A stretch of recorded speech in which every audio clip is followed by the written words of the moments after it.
Há muito tempo venho dizendo a vocês que as ações tomadas pela Ucrânia, as ações tomadas pela Europa e até mesmo as ações tomadas pelos Estados Unidos provocam uma reação do lado russo.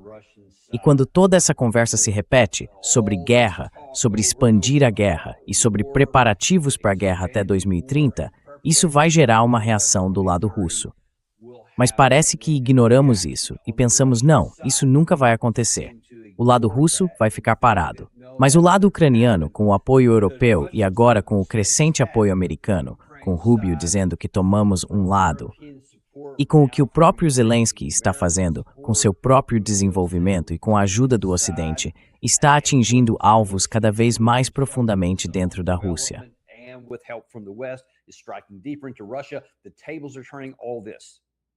As coisas estão mudando nesse cenário todo.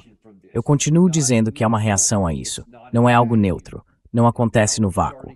E agora estamos começando a ver o que muito bem pode ser a reação que estávamos procurando. E isso talvez não seja bom para o nosso lado. Agora, lembrem-se, há apenas alguns dias, Volodymyr Zelensky parece estar tentando expandir a guerra.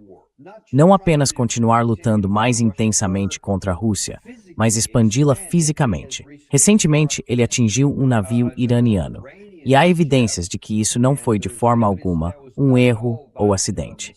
E ele também considera a Coreia do Norte sua inimiga. Aqui está ele numa entrevista de apenas alguns dias atrás, dizendo exatamente isso.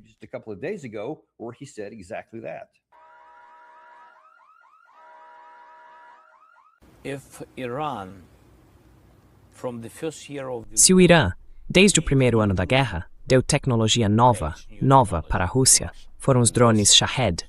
Eles deram milhares desses drones no primeiro ano da guerra. Depois deram licenças. O que eles fizeram? Eles nos atacaram? Eu acho que sim. Então eles já fizeram isso. Mas temos que ser honestos. Os iranianos e os norte-coreanos já nos atacaram.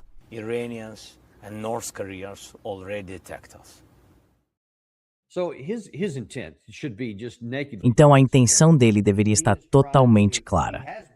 Durante toda essa guerra, o tempo todo, ele vem tentando arrastar o Ocidente para dentro dela. Não apenas com apoio em tecnologia, tanques, aviões, munição, treinamento, dados de alvos e assim por diante. Isso ele já teve. Ele quer tropas de combate de fato em solo. Então acho que com muitos desses ataques contra a Rússia, ele vem fazendo tudo o que pode para provocar uma retaliação muito forte do lado russo contra a Ucrânia. Para finalmente poder dizer, vejam, isso é contra nós. E especialmente porque a Rússia vem falando sobre talvez atacar a Europa.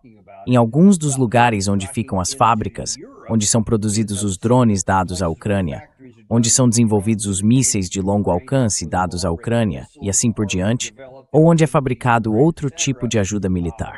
A Rússia vem falando disso. Zelensky parece estar fazendo tudo o que pode para provocar isso, para conseguir um artigo 5, e então toda a OTAN entrará atrás dele.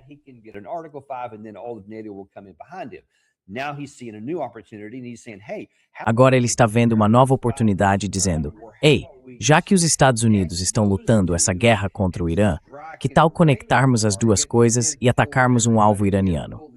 Aí juntamos todo mundo, trazemos os Estados Unidos, e quando os Estados Unidos entrarem, todo mundo entra. Essa parece ser a intenção dele.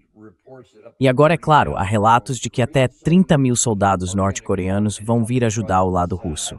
Então ele está dizendo, olhem, essa é a segunda vez que soldados norte-coreanos entram. Agora ele está dizendo que isso é um ataque global e que por isso precisa que todos os outros exércitos entrem e lutem aqui mesmo, na linha de frente. Bom, isso é conveniente para ele. Não vou criticá-lo por isso. Vou ser sincero.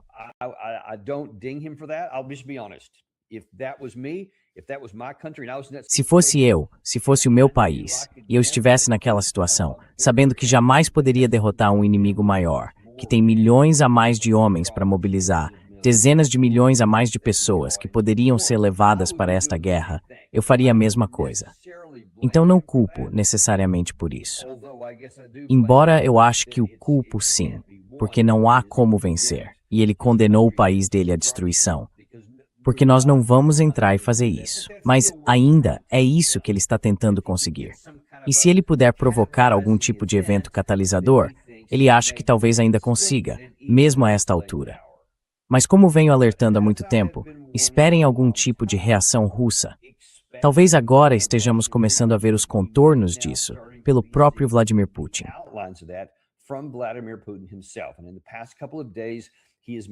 E nos últimos dias, ele fez alguns discursos diferentes.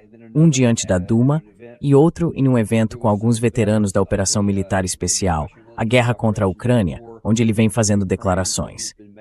E quando você olha para todas elas em conjunto, começa a surgir um quadro que pode indicar uma mudança significativa em apenas alguns meses.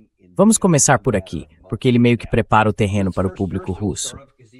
Tanto para os que estão no estádio, quanto para os que estão naquele outro ambiente, e também para o povo russo que vai ver isso mais tarde. Ele vai dizer, escutem, estamos lutando esta guerra não porque atacamos em 24 de fevereiro de 2022, mas porque a OTAN começou isso décadas antes.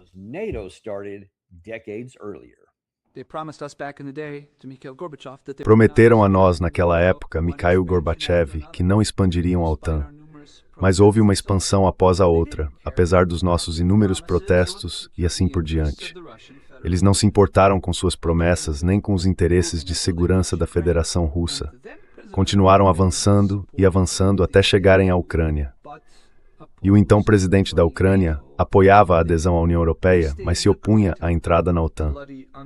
O que eles fizeram? Deram um golpe de Estado sangrento e inconstitucional.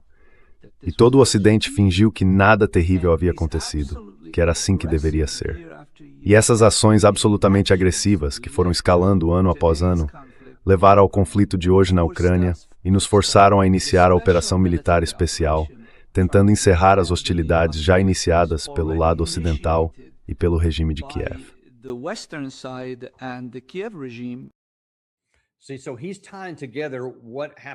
Então ele está ligando o que aconteceu ao que levou a visão russa sobre o motivo de ter começado, em fevereiro de 2022, aquilo que chamamos de guerra entre Ucrânia e Rússia, e que ele chama de operação militar especial. No Ocidente, nós zombamos implacavelmente de Putin, porque desde o começo ele diz constantemente que não iniciou esta guerra, que a Rússia não foi a agressora, obviamente. Nós simplesmente zombamos disso e dizemos, bem, isso é absurdo. Obviamente, seus tanques entraram em fevereiro por todos esses 5 eixos de avanço e assim por diante. Então, quero dizer, nós olhamos para ele como se fosse estúpido, ou como se ele achasse que nós somos estúpidos.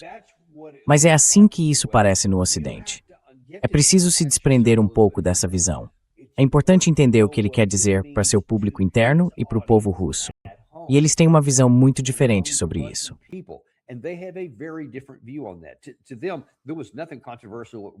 Para eles não havia nada de controverso no que ele disse, nem nada de surpreendente.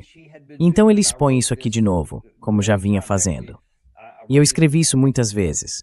Na verdade, acho que escrevi sobre isso 6 meses e 3 meses antes de a guerra começar. Publiquei em várias publicações. Depois, escrevi novamente que durante os 15 anos antes do início da guerra, o próprio Putin vinha alertando especificamente sobre as consequências caso a OTAN continuasse a se expandir. E claro, sabemos, pelo ex-secretário-geral da OTAN, Jens Stoltenberg, que ele próprio admitiu abertamente que Putin disse à OTAN que não haveria guerra se eles tirassem da mesa a adesão à OTAN, que era o que ele vinha dizendo nos 15 anos anteriores. Poderíamos ter evitado toda essa guerra.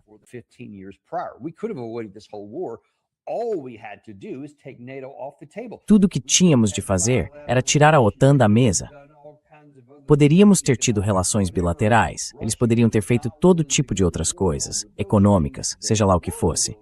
A Rússia não estava disposta a ir à guerra por essas coisas.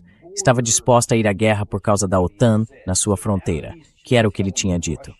Então agora ele está apenas dizendo isso ao povo russo, lembrando-os mais uma vez nesse contexto. É por isso que isso é importante. Ele está dizendo, escutem, toda essa situação, esta guerra que estamos travando há 4 anos e meio, a guerra ativa, não aconteceu apenas por causa do golpe de 2014, quando nós, os Estados Unidos e a Europa Ocidental, apoiamos a derrubada do governo legalmente eleito porque ele estava seguindo economicamente na direção da Rússia.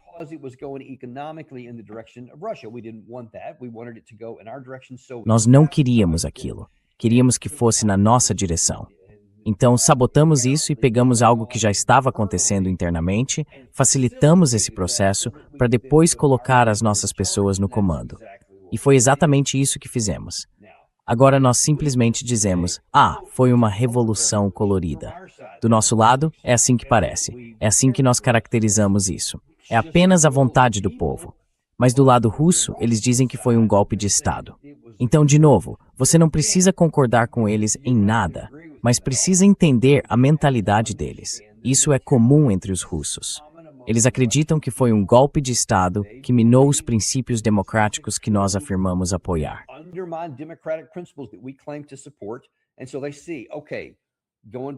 Então eles veem isso. Certo, voltando até décadas antes, com todas essas expansões da OTAN, desde meados dos anos 90 e seguindo adiante, tudo contra os protestos russos. Nunca deram ouvidos a nada. Depois, os alertas ficaram mais contundentes e o avanço continuou. Então Putin está apenas dizendo, olha, isso é basicamente uma ameaça existencial vinda do Ocidente. E agora, há 4 anos e meio, eles têm feito tudo o que podem para sabotar nosso país, destruir nossa economia, derrotar nossas forças armadas e, basicamente, nos tirar do grupo das grandes potências. Esse é um terreno muito fértil. Então o povo russo já está nesse movimento de balançar a cabeça, dizendo sim, entendemos a posição de que você está falando aqui.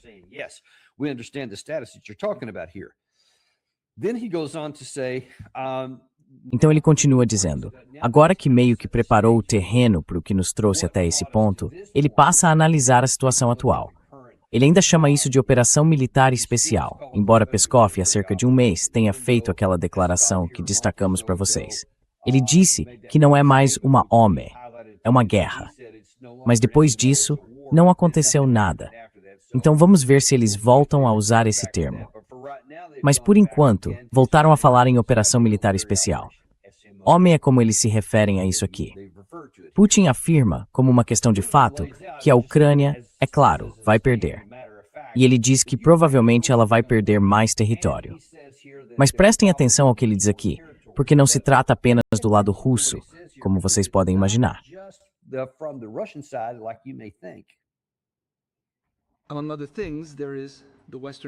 Entre outras coisas, há a parte ocidental da Ucrânia, um presente de Joseph Vissarionovich Stalin à Ucrânia depois da guerra. Stalin deu essas terras à Ucrânia, mas as deu como parte de um único Estado. Aparentemente, nunca lhe ocorreu que uma situação como a de hoje pudesse surgir. Aliás, tenho certeza de que, mais cedo ou mais tarde, a Ucrânia perderá essas terras ocidentais. E o que pertencia à Polônia, à Hungria e à Romênia, mais cedo ou mais tarde, não amanhã, talvez nem depois de amanhã, em 1 ano, 2, 10 ou 15, historicamente tudo voltará ao seu devido lugar. Havia apenas um garantidor da integridade territorial da Ucrânia, a Rússia. Mas eles acharam necessário, possível e bom para si declarar a Rússia como inimiga e declarar os russos na Ucrânia uma nação não titular, o que é completo nonsense e um absoluto absurdo.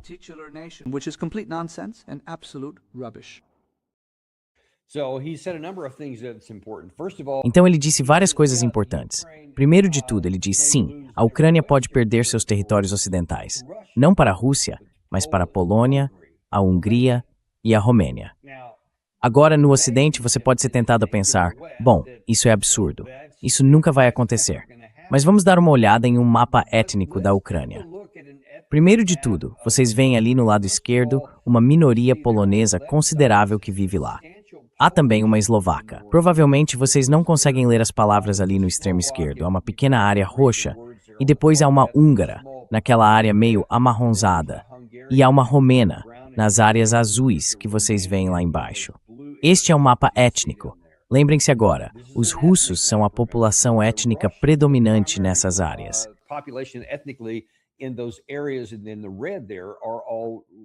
Então, as áreas em vermelho são todas aquelas onde a população é predominantemente russa, e todo o restante é predominantemente ucraniano. Então, etnicamente, dá para ver algumas divisões muito claras em todo o país. Obviamente, isso é uma generalização, mas essa é a população predominante que vive nesses diferentes oblasts. Então dá para entender por quê. Basicamente, o vermelho à direita é o que Putin chamou de Novorossia. E ele disse recentemente que a Rússia, no fim das contas, vai tomar toda a Novorossia. Mas ele também está dizendo, talvez não este ano, talvez não nos próximos anos, talvez demore até mais. Mas ele disse que, eventualmente, essas áreas vão voltar. E vou dizer uma coisa, tem havido muita conversa, não na Rússia, mas na Polônia, na Romênia, na Hungria e aparentemente até na Eslováquia.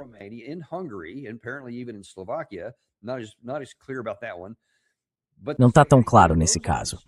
Mas dizer, ei, vocês sabem, essas são historicamente as nossas terras. São coisas que historicamente nos pertenceram. E olhando para os Balcãs, isso foi uma parte importante do que levou à dissolução da Iugoslávia. Porque havia todas essas partes étnicas que foram agrupadas ali como resultado da Segunda Guerra Mundial. E essas heranças nacionais continuaram existindo, fossem sérvios, croatas, Bósnia e Herzegovina e assim por diante. Todas essas, Albânia, todas tinham essas forças que as puxavam para fora. E há pessoas, são minoria, mas há pessoas nesses outros países vizinhos que dizem, isso na verdade é nosso, e essas são as nossas pessoas.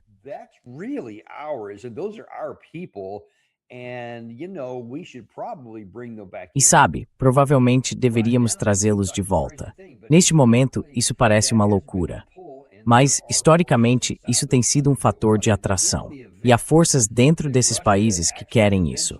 Caso a Rússia realmente acabe conquistando a sua Novorossia e tome toda essa área em vermelho, posso garantir que haverá pessoas um pouco mais interessadas em dizer, bem, sabe, o país que resultar disso será muito mais fraco.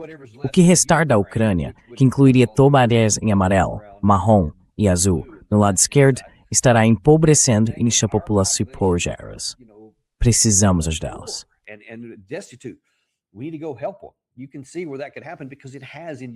Dá para ver como isso poderia acontecer, porque já aconteceu tantas vezes na história europeia. Então, não descartem isso simplesmente aqui. Mas, enfim, isso é algo que outra pessoa vai considerar. Mas o próprio Putin está focado principalmente em essas são coisas que continuam acontecendo conosco. São questões territoriais em andamento que nós vamos resolver. E toda aquela questão da nobre Rússia. É claro que ele disse isso quando falou no fim. Eles tentaram dizer que nós não éramos uma nação. Depois de 2014, foram aprovadas na Ucrânia todo tipo de leis que tiraram dos russos a capacidade de falar sua língua, depois de praticar sua religião. E eles nem podiam ler sobre a própria história, e assim por diante.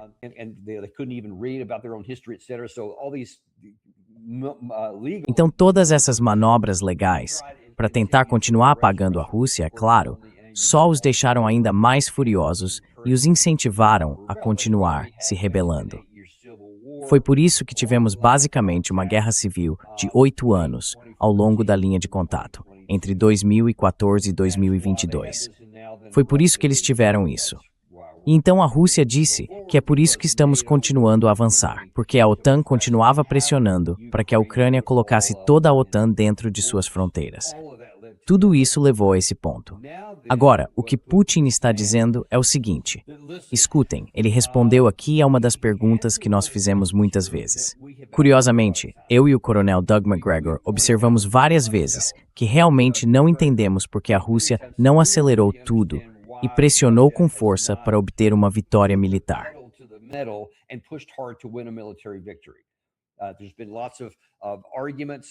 Há muitos argumentos que eu apresentei de que, sabe, militarmente, havia maneiras pelas quais os russos, mesmo com todos os problemas relacionados aos drones dos dois lados da linha, mesmo com todo o apoio dos Estados Unidos, da Europa e da OTAN, e assim por diante, ainda tinham um caminho pelo qual poderiam ter avançado.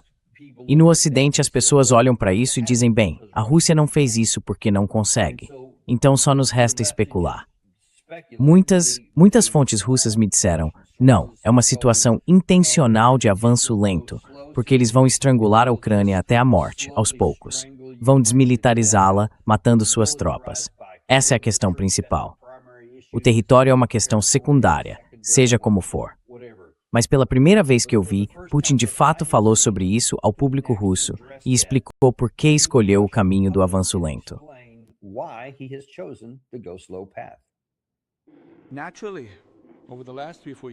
Naturalmente, nos últimos 3 ou 4 anos, diferentemente de outras economias desenvolvidas do mundo, a Rússia continua em 4º lugar no mundo em paridade de poder de compra, depois da China, dos Estados Unidos e da Índia. Somos o 4º no mundo e o 1º na Europa. E em termos de taxas de crescimento econômico comparados à União Europeia, também estamos à frente. Mas é claro, eu gostaria de mais. Porém, há riscos. Riscos de aumento da inflação e das consequências correspondentes.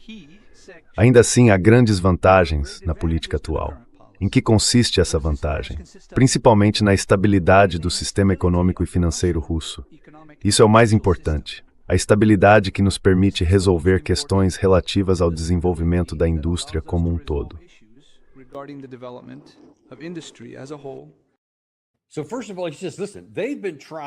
Então, antes de mais nada, escute.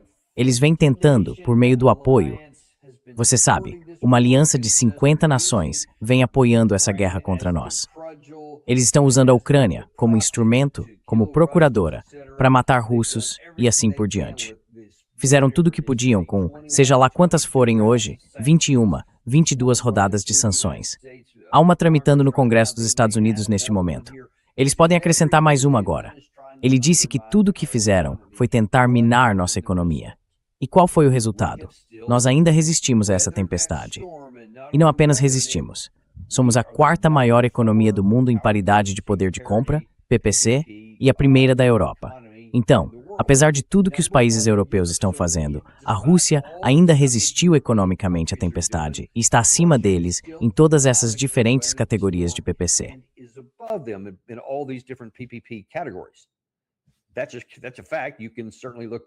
Isso é um fato. Você certamente pode verificar isso. É verdade. Então, antes de tudo, ele está dizendo, ei, tivemos sucesso nisso. Depois ele diz o principal, eu gostaria de fazer mais. Ele diz para vencer esta guerra, mas a estabilidade do nosso sistema econômico é a prioridade. Porque ele disse, olha, nós enfrentamos aquela tempestade e resistimos. E se pressionarmos mais, isso pode causar risco, ele disse. Há risco em fazer mais. E se fizermos isso, talvez conquistemos algo maior. Mas isso também pode sair pela culatra e desfazer boa parte da estabilidade que tivemos, porque a população civil russa, a economia russa, está estável. Há problemas, especialmente com esses ataques de longo alcance chegando. Isso causou, pelo menos temporariamente, dificuldades em algumas áreas, com gasolina, diesel e várias outras necessidades.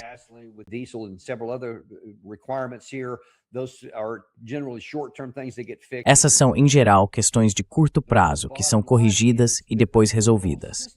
Mas o ponto principal é que o sistema como um todo permaneceu estável. E bem, é mais ou menos até onde ele foi até agora. E ele disse, então, na verdade, não fomos além disso, porque eu priorizei a estabilidade. E ele teve sucesso.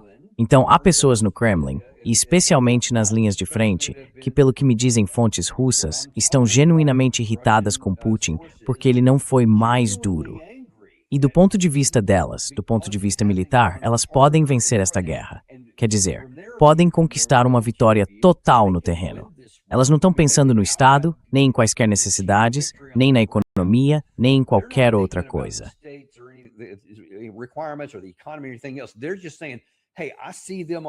Eles estão apenas dizendo, ei, eu vejo eles daquele lado, vejo nós deste lado, vejo nossos recursos e os recursos deles, e eles acham que podem vencer isso. E é compreensível que soldados pensem assim. O chefe de Estado, por outro lado, disse, tenho prioridades mais altas, tenho toda a Federação Russa em mente. E até agora, na visão dele, isso está funcionando. E ele apresenta sua evidência, a 4ª maior PPP do mundo. É difícil contestar isso, mas a questão é, há outros imperativos do lado russo. E especialmente, se eu disse que a situação não é estática do lado russo, ela também não é estática do lado europeu e ucraniano. Começou assim, estou dizendo. Zelensky está tentando expandir geograficamente a guerra.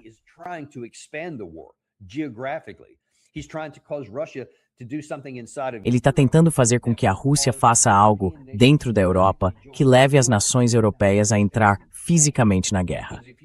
Agora, é claro, isso é insano, porque no minuto em que você tem uma guerra entre a OTAN e a Rússia, armas nucleares quase certamente serão usadas.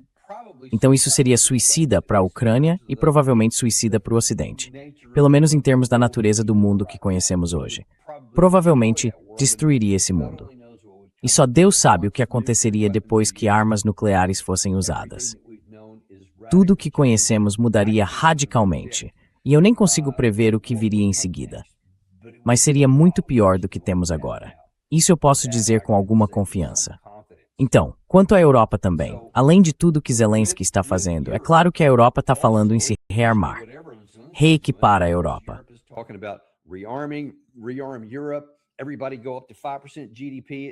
Todos vão elevar os gastos militares para 5% do PIB. A Alemanha quer se tornar a maior potência do continente, a maior potência militar. Quase todos os outros países estão ampliando muito. O Reino Unido quer crescer mais. Todos apontam para a Rússia. Então ele não pode simplesmente permanecer para sempre nesse status quo, porque não pode garantir que, cumulativamente, com o passar do tempo, o Ocidente não fique maior. E nesse caso, a tarefa pode se tornar mais difícil do que é agora. Agora entenda, neste momento, a Rússia tem uma vantagem significativa sobre o conjunto da OTAN em capacidade industrial, porque adotou algo próximo de uma postura nacional de economia de guerra na segunda metade de 2022. E agora, como resultado, sua capacidade industrial está produzindo em um ritmo acelerado.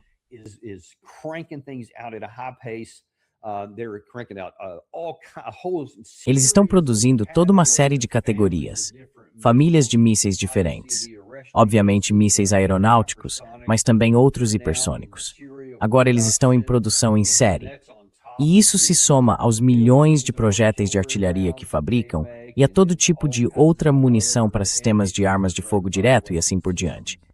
Eles têm esse enorme contingente de pessoal treinado, porque, ao contrário do lado ucraniano, eles trazem as pessoas, treinam essas pessoas, colocam-nas em combate por um período de tempo, depois as desmobilizam, mandam-nas de volta e recrutam mais gente para trazer. Então a força ativa total está em algum ponto em torno de 1,5 milhão neste momento. Mas as reservas treinadas, na verdade, são de mais alguns milhões, porque eles treinam essas pessoas e as colocam de volta na reserva.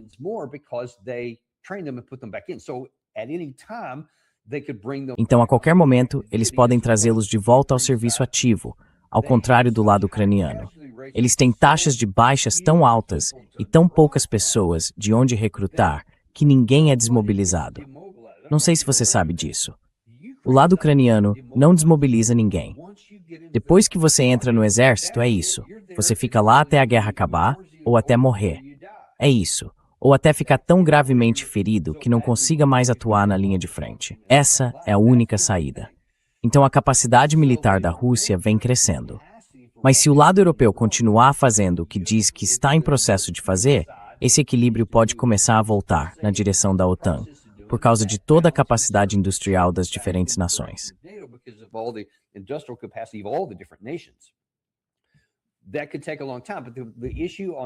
Isso pode levar muito tempo. Mas a questão que Putin tem diante de si agora é: quando priorizar a estabilidade que você teve por 4 anos e meio? E quando dizer que a mudança crescente do outro lado e a tentativa de Zelensky de envolver outras nações superam esse risco? Porque há um risco em mudar os termos e tentar buscar uma vitória. E há um risco em manter o status quo. Isso é um fato. E aparentemente Putin está reconsiderando isso.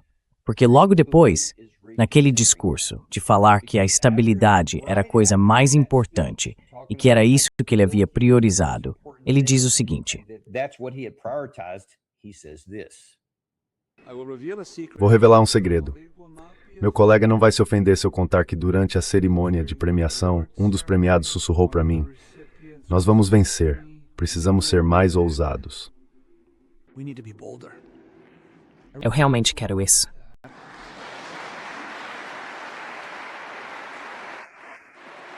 Mas surge uma pergunta, ainda mais ousado.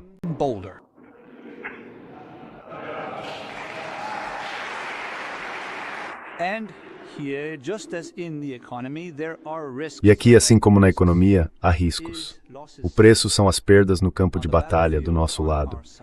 Portanto, também vamos agir com cautela nessa área, mas de forma persistente e consistente, alcançando os objetivos definidos para o país.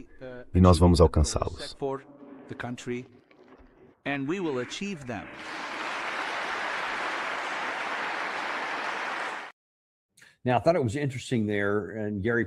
Achei interessante, e o Gary me chamou a atenção para isso antes de entrarmos no ar, como Putin parecia eufórico e animado quando falava: precisamos ser mais ousados. E foi isso que nossas tropas viram. Ele estava falando de uma condecoração que havia dado a alguém da OME, e disse que o soldado se inclinou e lhe falou: olha, eu gosto disso, mas precisamos ser mais ousados. O que, claro, como mencionei, encontra eco entre muitos integrantes da classe militar, até mesmo nos escalões mais altos da sociedade russa. E Putin disse: sim, precisamos ser mais ousados. E também, sim, acho que deveríamos. Mais uma vez ele ficou animado. Seu rosto ficou todo expressivo. Você quase nunca vê isso em Putin. Então ele passou da euforia para uma frieza total. E disse: há riscos envolvidos. Isso pode causar mais baixas entre nossas tropas. Mas isto é algo.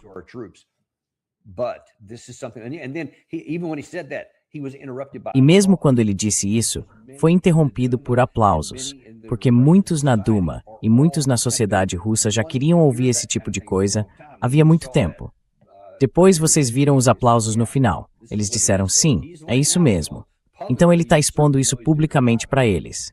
E você certamente sabe que ele está fazendo isso em particular também. Há riscos envolvidos nisso. Nossas baixas vão aumentar. Então, ele também está dizendo ao público em geral: ei, se escalarmos aqui, entendam que isso vai nos custar mais baixas do nosso lado. Ele foi muito claro e calculado nisso. Então, o que isso significa? Bem, você tem que pegar tudo isso que eu acabei de mostrar, especialmente aquele discurso, e então olhar essa notícia aqui. Putin planeja enviar até 500 mil russos a mais para a guerra, alerta Zelensky. E claro, ele está apenas dizendo coisas que já estão na imprensa russa.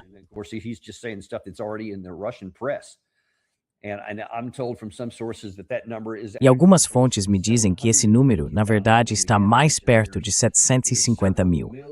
E de novo, eu mencionei que há vários milhões de russos que ao longo dos últimos 4 anos e meio adquiriram experiência de combate, foram desmobilizados e podem ser chamados de volta ao serviço ativo por meio de uma mobilização da reserva. Basicamente seria isso. Não seria simplesmente tirar 500 mil pessoas da rua que nunca serviram nas Forças Armadas. Eles buscariam especificamente pessoas que já têm experiência de combate militar. E se você trouxer de repente todo esse contingente, especialmente porque os russos, em quase tudo que fizeram desde aquele ataque inicial, agiram de forma muito cuidadosa e com os recursos necessários, então, antes de anunciar algo assim, você já teria os recursos para alojar todas essas pessoas e equipá-las. Você tem munição para elas?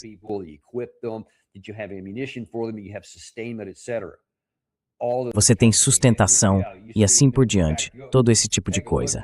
Entende? E na verdade, dê uma olhada aqui. Scott Ritter, no nosso programa, há apenas alguns dias falou que a Rússia vai mobilizar 500 mil de soldados. Eu recomendo muito que você volte e assista a isso. Ele traz muito mais detalhes sobre o assunto. Mas você precisa entender o seguinte: isso pode mudar as coisas de forma significativa. Isso pode acontecer já em setembro. Então, daqui a apenas 1 mês e meio, pouco mais de 1 mês, na verdade. Portanto, as coisas podem mudar bastante, porque entenda isto. A economia e a capacidade industrial russas vêm produzindo mísseis e projéteis de artilharia, mísseis ofensivos e defensivos, projéteis de artilharia e outros tipos de munição em volumes substanciais, muito acima do que vimos no consumo médio diário. O que significa que eles provavelmente têm esses materiais espalhados pelo país.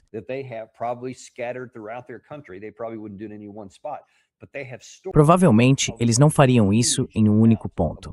Mas eles têm armazenado uma enorme quantidade de mísseis ofensivos e defensivos. E se entrarem num conflito terrestre e trouxerem um grande número a Tirek de tropas de terra, toda a linha de contato ali é muito fina e frágil. E há pontos ali que até eu identifiquei que estão apenas levemente guarnecidos. Se houver um grande avanço em um desses pontos, com drones ou sem drones, as forças russas podem romper a linha. E como venho dizendo a vocês há quase 2 anos, e mostrando as linhas de fortificação, se você rompe algumas dessas linhas de fortificação nos pontos mais fracos, em vez de passar mais um ano tentando tomar Sloviansk e Kramatorsk, as duas últimas cidades fortaleza, e tudo que tem ao redor delas, eu nunca iria para lá.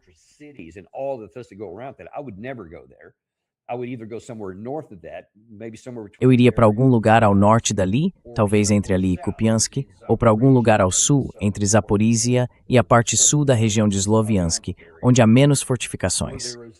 Quando você rompe pela retaguarda, não precisa passar pela maior delas. Você simplesmente a contorna e vai direto para trás dela. Eu tenho me perguntado por que eles não fizeram isso. Aparentemente, Vladimir Putin nos deu a resposta hoje, porque ele priorizou outra coisa. Mas agora, como o lado ucraniano, o europeu-americano não estão estáticos, eles estão malnord. Então, está calculando justamente o Latsmand. Isso poderia mudar tudo drasticamente, porque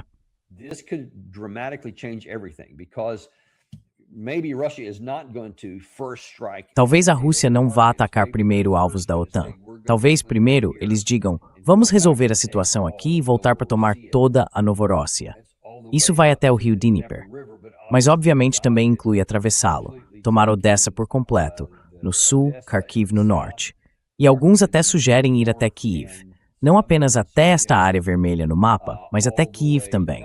Quando as coisas começam a desmoronar, tudo se torna possível. Agora, ninguém acha que isso seja sequer possível, porque olham para Sloviansk de uma fonte e dizem que com base nos últimos 4 anos, provavelmente levaria mais um ano de esforço concentrado para a Rússia tomá-la. Se é isso que eles estivessem tentando fazer, provavelmente seria uma avaliação boa e precisa.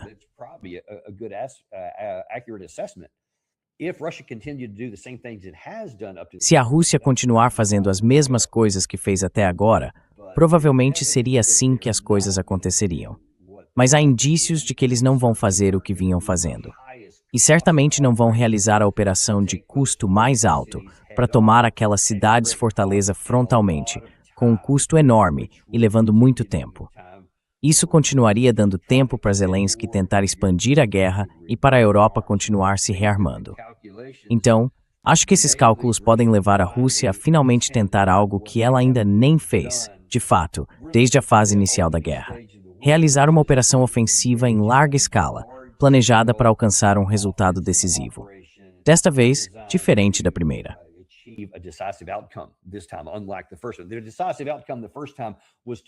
O objetivo decisivo deles, na primeira vez, foi tentar forçar um desfecho diplomático em um acordo que quase deu certo em Istambul. Mas quando Istambul desmoronou, eles ficaram expostos porque não tinham efetivo suficiente para alcançar uma derrota militar. Agora, isso parece estar mudando. Então, vamos acompanhar isso de perto, especialmente com a chegada do outono aqui. E vamos ver o que a Rússia vai fazer. Vamos continuar acompanhando as manchetes. Vamos acompanhar quaisquer declarações que saiam por aqui. Mas entendam, as coisas podem mudar significativamente já nos próximos meses, com a chegada do outono e do inverno deste ano. Muito obrigado, pessoal. Espero ver vocês aqui hoje, exatamente a 1 hora. Look forward to seeing you here just at 1 o'clock today. Colonel McGregor will be back on, always one of our... O Coronel McGregor vai voltar ao programa. Ele é sempre um dos nossos convidados favoritos aqui. Vai falar um pouco sobre essa questão da Rússia, mas também sobre vários acontecimentos na guerra contra o Irã e sobre o que pode vir a seguir. Sempre vale a pena prestar atenção no que ele tem a dizer sobre isso. E depois teremos Robert Barnes, do escritório de advocacia 1776, que também está se tornando um dos nossos favoritos aqui no programa. Ele estará conosco hoje, às 2 da tarde, logo depois disto. Então, vejo vocês lá, no Daniel Davis Deep Dive. Sabe, eu não tento convencer vocês a comprar ouro, nem dizer como administrar sua carteira de ações. Mas há uma forma de vocês nos ajudarem. Inscrevam-se, cliquem no botão de curtir e compartilhem isto com alguém que vocês amam.